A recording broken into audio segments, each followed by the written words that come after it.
একটা ঘটনার পেছনেই আরো একটা ঘটনা থাকে।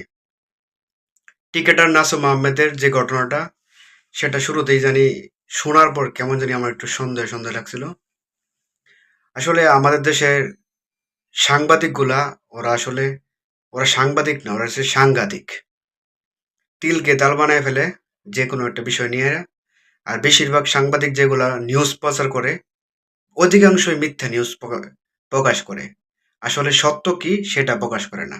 বেশিরভাগ সাংবাদিক আসলে সত্যটা তুলে ধরে না। আসলে কোনটা সত্য কোনটা মিথ্যা এখনো ক্লিয়ার ভাবে বোঝা যায় না।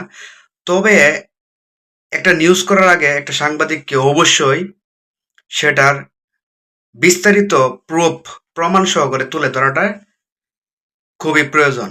কেননা একজন সন্তান একজন বাবাকে দেখে না, এটা কথা হইতে পারে।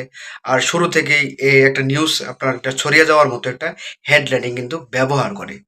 তো এরকম, তো সত্য মিথ্যার যাচাইয়ের দিকে যাইতেছি না, তবে এরকম নিউজ প্রচার আগে তবে যথেষ্ট কেয়ারফুল হওয়াটা প্রয়োজন। কারণ যদি এরকমটা যদি না হয় তাহলে একটা সন্তানের উপর দিয়ে কতটুকু প্রেশার যেতে পারে বা কতটুকু সামাজিকভাবে কতটা চাপে থাকতে পারে সেটা খুবই বলা বাহুল্য।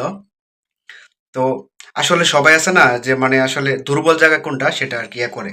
তো আমরা রিয়া সাদিমের যে ভাষ্যমত যে সাংবাদিক যে সে যে নিউজ করছে, সেই নিউজে যে তারও তো আরেকটা সন্তান, যেরকম নাসুম আহমেদ যেরকম তার সে সন্তান, তো নাসুম আহমেদের বোন সেও তো সন্তান, তো সে তো এরকমটা কোনোভাবে বলে নাই। কোনটা সত্য কোনটা মিথ্যা এখনো বলা যাইতেছে না, তবে মনে হইতেছে যে এই ঘটনার পেছনে কিছু না কিছু রয়ে গেছে। তো প্রত্যেকটা নিউজ করার আগে যথেষ্ট প্রমাণ সহকারে নিউজ করতে পারলে সেটা অবশ্যই এরকমটা হয় না।